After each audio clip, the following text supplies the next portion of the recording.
ಸ್ನೇಹಿತರೆ, ಇವತ್ತಿನ ವಿಡಿಯೋದಲ್ಲಿ 2026ರ ಹೊಸ ವರ್ಷದಲ್ಲಿ ಕುಂಭರಾಶಿಯವರ ಭವಿಷ್ಯ ಯಾವ ರೀತಿ ಇರುತ್ತೆ, ಉದ್ಯೋಗ ಕ್ಷೇತ್ರದಲ್ಲಿ ಏನೆಲ್ಲ ಬೆಳವಣಿಗೆ ಆಗುತ್ತೆ, ಹಾಗೆ ವಿದ್ಯಾರ್ಥಿಗಳಿಗೆ ಈ ವರ್ಷ ಶುಭದಾಯಕವಾಗಿರುತ್ತಾ, ವ್ಯಾಪಾರ ಮಾಡೋವಂಥವ್ರಿಗೆ ಯಾವ ರೀತಿ ಇರುತ್ತೆ, ಮತ್ತು ನಿಮ್ಮ ಕುಟುಂಬ ಜೀವನ ಯಾವ ರೀತಿ ಇರುತ್ತೆ, ಹಾಗೆ ನಿಮ್ಮ ಆರೋಗ್ಯ ಯಾವ ರೀತಿ ಇರುತ್ತೆ, ಎಲ್ಲಕ್ಕಿಂತ ಮುಖ್ಯವಾಗಿ ನಿಮ್ಮ ಆರ್ಥಿಕ ಸ್ಥಿತಿಗತಿಗಳು ಯಾವ ರೀತಿ ಇರುತ್ತೆ, ಇದು ಎಲ್ಲದರ ಬಗ್ಗೆ ಇವತ್ತಿನ ವಿಡಿಯೋದಲ್ಲಿ ಸಂಪೂರ್ಣವಾದಂತಹ ಮಾಹಿತಿಯನ್ನು ತಿಳಿಸ್ಕೊಡ್ತೀನಿ.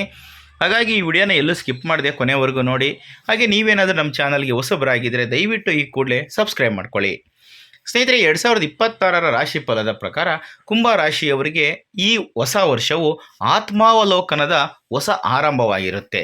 ಈ ವರ್ಷ ಕುಂಭ ರಾಶಿಯವರಿಗೆ ಆರಂಭದಿಂದಲೇ ಹೆಚ್ಚಿನ ಜವಾಬ್ದಾರಿಗಳನ್ನು ತರುತ್ತೆ.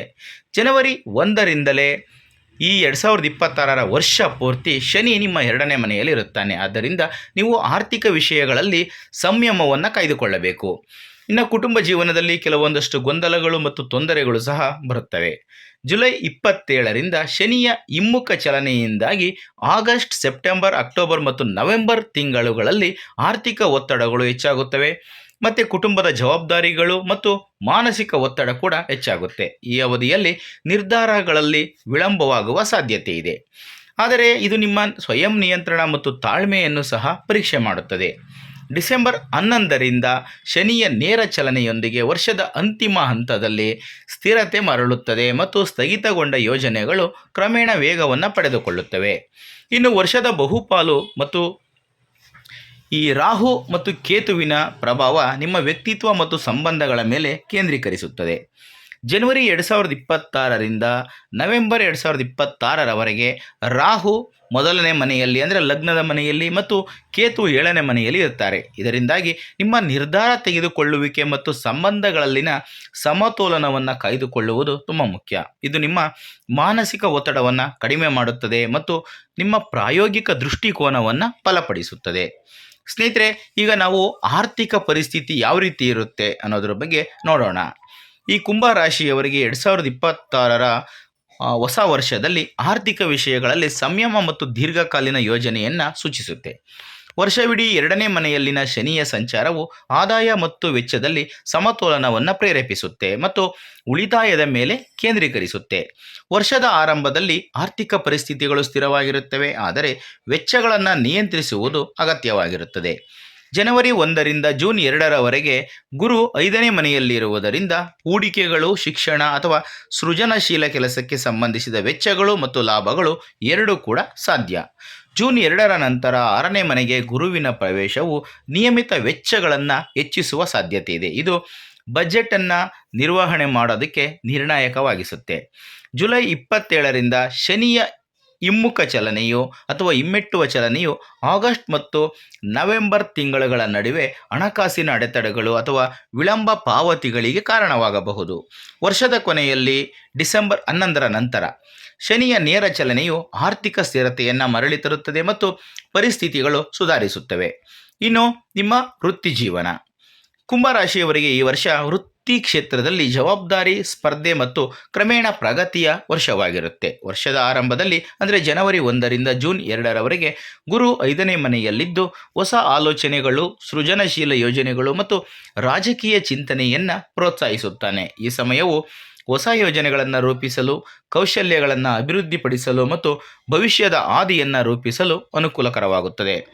ಜೂನ್ 2ರಿಂದ ಗುರುವು 6ನೇ ಮನೆಗೆ ಪ್ರವೇಶಿಸಿದ ನಂತರ ಜೂನ್ನಿಂದ ಅಕ್ಟೋಬರ್ವರೆಗೆ ಕೆಲಸದ ಹೊರೆ, ಸ್ಪರ್ಧೆ ಮತ್ತು ಜವಾಬ್ದಾರಿಗಳು ಹೆಚ್ಚಾಗುತ್ತವೆ. ಈ ಸಮಯದಲ್ಲಿ ಉದ್ಯೋಗದಲ್ಲಿರುವ ವ್ಯಕ್ತಿಗಳು ಹೆಚ್ಚಾಗಿ ಶ್ರಮಿಸಬೇಕಾಗುತ್ತದೆ, ಆದರೆ ಈ ಕಠಿಣ ಪರಿಶ್ರಮವು ಶಾಶ್ವತ ಯೋಜನೆಗಳನ್ನು ನೀಡುತ್ತದೆ.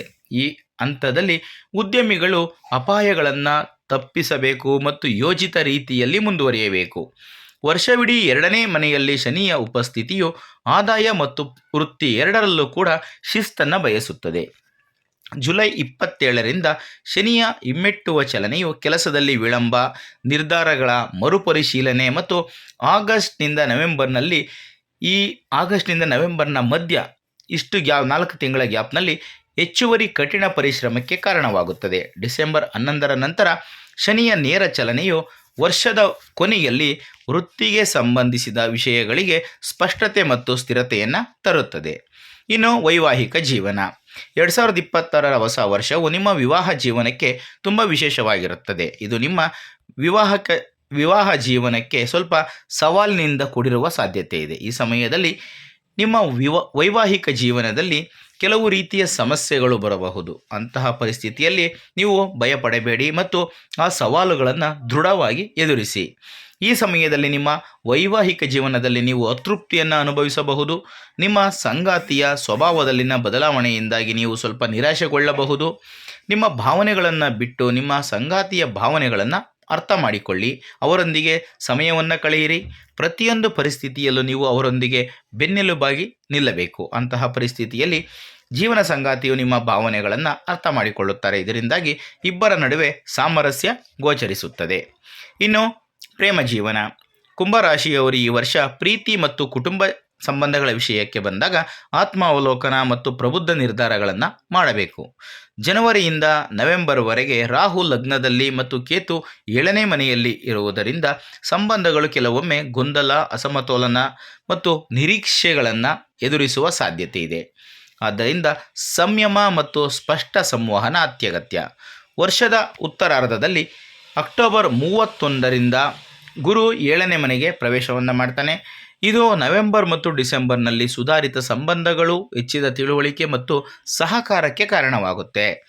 ಈ 2026ರ ಕುಂಭರಾಶಿ ಚಕ್ರದ ಜಾತಕದ ಪ್ರಕಾರ ಸಂಬಂಧಗಳು ಉಳಿಬೇಕು ಅಂತಂದರೆ ತಾಳ್ಮೆ ಮತ್ತು ಸೂಕ್ಷ್ಮತೆಯನ್ನು ಕಾಪಾಡಿಕೊಳ್ಳುವುದು ತುಂಬ ಮುಖ್ಯ. ಇನ್ನು ಶಿಕ್ಷಣ. ಕುಂಭರಾಶಿಯ ವಿದ್ಯಾರ್ಥಿಗಳಿಗೆ ಈ ವರ್ಷ ಕಠಿಣ ಪರಿಶ್ರಮ, ಏಕಾಗ್ರತೆ ಮತ್ತು ಕ್ರಮೇಣ ಯಶಸ್ಸಿನ ವರ್ಷವಾಗಿರುತ್ತೆ. ಜನವರಿ 1ರಿಂದ ಜೂನ್ 2ರವರೆಗೆ ಗುರುವು 5ನೇ ಮನೆಯಲ್ಲಿರುತ್ತಾನೆ. ಶಿಕ್ಷಣ, ಸ್ಪರ್ಧಾತ್ಮಕ ಪರೀಕ್ಷೆಗಳು ಮತ್ತು ಸೃಜನಶೀಲ ವಿಷಯಗಳಲ್ಲಿ ಯಶಸ್ಸಿಗೆ ಸಹಾಯವನ್ನು ಮಾಡ್ತಾನೆ. ಇದು ಹೊಸ ವಿಷಯಗಳನ್ನು ಕಲಿಯಲು ಮತ್ತು ಆತ್ಮವಿಶ್ವಾಸವನ್ನು ಬೆಳೆಸಿಕೊಳ್ಳಲು ಸೂಕ್ತವಾದಂತಹ ಸಮಯ. ಜೂನ್ 2ರ ನಂತರ ಗುರುವು 6ನೇ ಮನೆಗೆ ಪ್ರವೇಶವನ್ನು ಮಾಡ್ತಾನೆ. ಅಧ್ಯಯನದಲ್ಲಿ ಒತ್ತಡ ಮತ್ತು ಶಿಸ್ತಿನ ಅಗತ್ಯವನ್ನು ಹೆಚ್ಚಿಸ್ತಾನೆ. ಈ ಹಂತದಲ್ಲಿ ಸ್ಥಿರವಾದಂತಹ ಅಭ್ಯಾಸ ಮತ್ತು ಸಮಯದ ನಿರ್ವಹಣೆ ತುಂಬ ಮುಖ್ಯ. ವರ್ಷದ ಕೊನೆಯ ಭಾಗದಲ್ಲಿ ಗುರುವು 7ನೇ ಮನೆಗೆ ಪ್ರವೇಶವನ್ನು ಮಾಡೋದರಿಂದ ಮಾರ್ಗದರ್ಶಕರು ಮತ್ತು ಶಿಕ್ಷಕರಿಂದ ನಿಮಗೆ ಬೆಂಬಲವನ್ನು ತರ್ತಾನೆ. ಇನ್ನು ಆರೋಗ್ಯ. 2026ರ ವರ್ಷವು ಕುಂಭರಾಶಿಯವರಿಗೆ ಆರೋಗ್ಯದ ವಿಷಯದಲ್ಲಿ ಸಮತೋಲನ ಮತ್ತು ಜಾಗೃತಿಯನ್ನು ಬಯಸುತ್ತೆ. ಜನವರಿಯಿಂದ ನವೆಂಬರ್ವರೆಗೆ ರಾಹು ಲಗ್ನದಲ್ಲಿ ಇರುವುದರಿಂದ ಮಾನಸಿಕ ಚಡಪಡಿಕೆ ಮತ್ತು ಅನಿಯಮಿತ ದಿನಚರಿ ಉಂಟಾಗುತ್ತದೆ. ಆದ್ದರಿಂದ ಯೋಗ, ಧ್ಯಾನ ಮತ್ತು ಸಾಕಷ್ಟು ವಿಶ್ರಾಂತಿಯನ್ನು ತೆಗೆದುಕೊಳ್ಳುವುದು ಮುಖ್ಯ. 5ನೇ ಮನೆಯಲ್ಲಿನ ಗುರುವಿನ ಉಪಸ್ಥಿತಿಯಿಂದಾಗಿ ಜನವರಿ 1ರಿಂದ ಜೂನ್ 2ರವರೆಗೆ ಮಾನಸಿಕ ಶಕ್ತಿ ಉತ್ತಮವಾಗುತ್ತದೆ. ಜೂನ್ 2ರ ನಂತರ ಗುರು 6ನೇ ಮನೆಗೆ ಪ್ರವೇಶಿಸಿದಾಗ ಆರೋಗ್ಯದ ಬಗ್ಗೆ ಸ್ವಲ್ಪ ಎಚ್ಚರಿಕೆಯನ್ನು ವಹಿಸಬೇಕು. ಜುಲೈ 27ರಿಂದ ಡಿಸೆಂಬರ್ 11ರವರೆಗೆ ಶನಿಯ ಹಿಮ್ಮುಖ ಚಲನೆಯಿಂದಾಗಿ ನೀವು ದಣಿವು ಮತ್ತು ಒತ್ತಡವನ್ನು ಅನುಭವಿಸುತ್ತೀರಿ. ವರ್ಷದ ಅಂತ್ಯದ ವೇಳೆಗೆ ನಿಮ್ಮ ಆರೋಗ್ಯವು ಕ್ರಮೇಣ ಸುಧಾರಿಸುತ್ತದೆ. ಸ್ನೇಹಿತರೆ, ಇದಿಷ್ಟು ಇವತ್ತಿನ ವಿಡಿಯೋದಲ್ಲಿನ ಮಾಹಿತಿ. ಈ ಮಾಹಿತಿ ನಿಮಗೆ ಇಷ್ಟ ಆದರೆ ಈ ವಿಡಿಯೋಗೆ ಒಂದು ಲೈಕ್ ಕೊಡಿ. ಹಾಗೆ ವಿಡಿಯೋನ ಶೇರ್ ಮಾಡೋದನ್ನು ಯಾವುದೇ ಕಾರಣಕ್ಕೂ ಮರಿಬೇಡಿ. ಇಂಥದ್ದೇ ಮತ್ತಷ್ಟು ಮಾಹಿತಿಗಳಿಗಾಗಿ ನಮ್ಮ ಚಾನಲನ್ನು ಸಬ್ಸ್ಕ್ರೈಬ್ ಮಾಡಿಕೊಂಡು ಪ್ರತಿನಿತ್ಯ ನೋಡ್ತಾ ಇರಿ. ಮುಂದಿನ ವಿಡಿಯೋದಲ್ಲಿ ಮತ್ತೊಂದು ಹೊಸ ರಾಶಿ, ಹೊಸ ವಿಷಯದೊಂದಿಗೆ ಸಿಗ್ತೀನಿ. ಎಲ್ರಿಗೂ ಒಳ್ಳೆಯದಾಗಲಿ. ಧನ್ಯವಾದಗಳು.